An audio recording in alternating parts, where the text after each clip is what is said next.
नमस्कार दोस्तों, आज मैं आपको आलोक सेठी द्वारा लिखित कहानी कर भला तो हो भला सुनाने जा रही हूँ।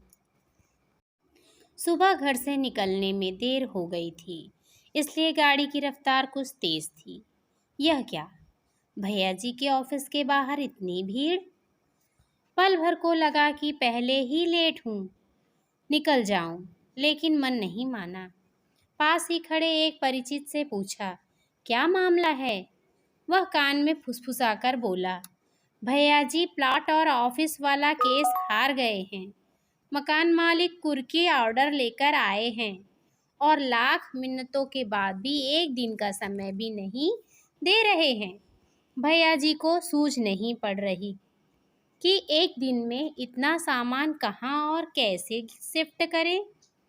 मैंने भी देखा कि भैया जी हाथ जोड़े गिड़गिड़ा रहे हैं और कुर्सी पर बैठा बूढ़ा मकान मालिक पसीजने की बजाय भला बुरा उगल रहा है।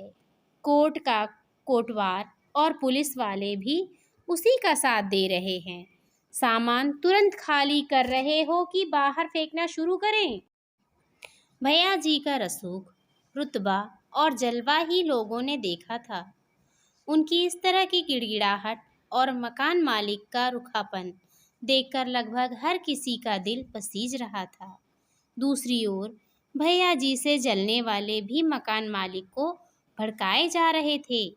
घंटे भर की मोहलत मत देना, वरना बाद में जूते घिस जाएंगे और प्लॉट खाली नहीं होगा। मकान मालिक का पारा 7वें आसमान पर। दुनिया इधर से उधर हो जाए, अब मैं घड़ी भर भी मोहलत देने वाला नहीं हूँ। तभी भैया जी का लड़का आया, मोटरसाइकिल खड़ी की और सारा माजरा समझा। पिताजी को कोने में ले जाकर कुछ फुसफुसाया और फिर मकान मालिक के पास आया। दोनों हाथ जोड़कर बोलने लगा, काका मेरी तरफ देखिए, मैं आपको गारंटी देता हूँ कि हम लोग 3 दिन में मकान खाली कर देंगे। मकान मालिक के ऊपर जैसे जादू हो गया, चेहरे से गुस्सा छू हो गया और अकड़ गायब। कुर्सी से उठकर खड़ा हो गया। फिर उसने जो कहा वह किसी अमृत वचन की तरह था। मकान मालिक हम सबसे मुखातिब था। ये लड़का और मैं पिछले 8 साल से हर महीने इस केस की पेशी के लिए कोर्ट जा रहे हैं। कोर्ट जाते समय कई बार यह लड़का मुझसे प्रकाश टॉकीज के सामने टकराया। कई बार तो हम एक ही टेम्पो में बैठे।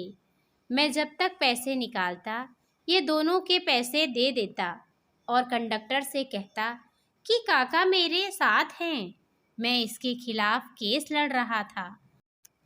लेकिन इसने कभी भी मेरे सम्मान में रत्ती भर भी कमी नहीं की। फिर लड़के से बोला, बेटा तेरे टेम्पो के 8 आने का कर्ज है मुझ पर। घबरा मत, 3 दिन नहीं 7 दिन का समय दिया, पर बेटा देखना दुनिया मुझ पर हंसे नहीं, 7 दिन में खाली जरूर कर देना। किसी को दिया गया सहज सम्मान कैसे सैकड़ों गुना होकर वापस मिलता है, बिल्कुल साक्षात था।